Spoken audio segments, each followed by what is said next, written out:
Out here at Bearden High School with Bearden High School quarterback Collin Ironside. He's a junior going into his third year as a starting quarterback.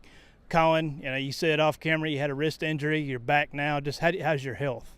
I'd say I'm feeling pretty good right now for first week back. Not too much pain or anything, and I'm a little weak in my arms since I haven't been throwing for the past couple months, but I think I should gain my strength back here pretty soon, and I'll be all right. And you guys just spent about 2 hours 7-on-7 against William Blount High School here in your home field. How do you think you performed?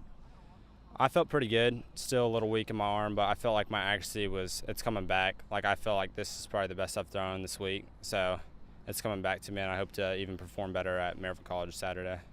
How big is the 7-on-7 season for getting ready for camp and the season ahead and building chemistry and timing with your receivers and backs? I think it helps a lot, not having to worry about D linemen in your face or anything, and just being able to focus on your concepts and your reads and your progressions. I think it's really helpful for a quarterback, just like getting into the rhythm with his receivers and getting that chemistry down. And you guys made the postseason last year, had a winning record, went 6-5. But what's different about this team? Is it starting to carve its niche yet? I know it's still early on, but can you think of anything that's off the top of your head different from last year's team? I think we're the toughest team Bearden's ever had, and we're the strongest team Bearden's ever had. We put in a ton of work this offseason, like over winter and spring in the weight room, and now we weren't like all that big or whatever, but now we're extremely tough and extremely strong, stronger than we've ever been. Are you stronger than you were last year? I would say I'm probably about the same, just because I haven't been able to do a ton of stuff in the weight room because of my wrist injury. But I am stronger overall, but just like not a ton. But that'll come because we're still going to be working out all summer. Who's the beast on this team? Who's the guy that is probably going to squat and clean and jerk and bench more than other people? AJ Simon and Fred Cooper. They are both beasts, like extremely strong. How are they on the football field? Does that carry over? Are they kind of intimidating? Are they beating kids up in the halls and stuff like that? Nah, they're not beating people up in school, but yes, very, very intimidating on the field. They'll throw anybody around, whoever they want to. Kind of describe your game as a quarterback. And maybe cross-reference the difference between you now and what you were as a freshman when you started 8 games.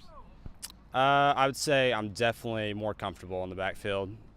Freshman year, I was a little antsy, a little nervous, a little stressed out back there, but now I just feel comfortable in the pocket, and I've gained trust with my teammates and my linemen, and I can just sit back there and do my thing, play my game, and not have to worry about other people making plays because I know my teammates got my back, and they'll be there for me. And who do you guys open up with in week 0? West. Yes, sir. Big-time rivalry game, I guess. Yes, sir. I'm looking forward to it, though. Does that help motivation for the summer, knowing you open up with a neighbor and a rival? I think it definitely does. Like, we've been looking forward to that since we started working out in the winter. Like, that we counting down the days every day. So, like, I think that helps a lot, just, like, coming out with a rival. Knowing we're going to have a lot of energy and a lot of just, like, momentum, which will be good. How well do Bearden kids know West High School kids? Pretty well. I'd say I know quite a few West kids pretty well. A lot of them are friends, actually, so that creates a little more rival in between the teams. But, yeah, we know them pretty well. Dating the same girls, that sort of thing? No, I don't know about that. Well, lastly, Colin, before we let you go, just what between now, which is early July, and the start of that game, week 0, kickoff, what's Bearden need to improve on the most, you think? I'd say execution. We're a little rusty right now, coming off the dead period. But I think that'll come back to us since we were looking pretty good before that dead period. And I think that'll just take time, and we'll get back into that. And we'll put it all together once we put the pads on next week. So that'll be good. Collin Ironside, thank you, buddy.